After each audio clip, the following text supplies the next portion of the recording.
ce dont les gens souffrent, qu'ils me disent je suis en burn-out professionnel ou familial, je suis en surcharge mentale, j'ai trop de pression, je pense trop, etc. En vérité, ce qu'ils disent physiologiquement, si tu veux, c'est en fait ma mémoire de travail est saturée, même s'ils l'appellent pas comme ça. Alors, est-ce que tu peux nous expliquer alors ce que c'est que cette mémoire de travail ? Alors la mémoire de travail, pour le dire de façon métaphorique, c'est un peu l'atelier exécutif du cerveau. C'est ce qui nous sert à traiter les informations actuelles, dans le temps présent. Est-ce qu'il y a une capacité limitée donc, dans le traitement de ces informations ? C'est tout l'enjeu, en fait. C'est tout l'enjeu, c'est que cette mémoire, elle a une capacité limitée.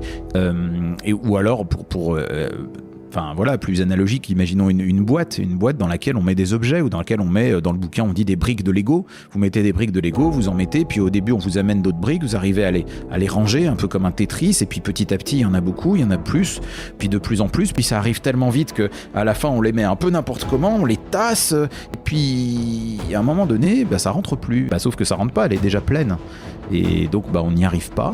Et on se sent débordé. Et c'est ça, ce sentiment de débordement.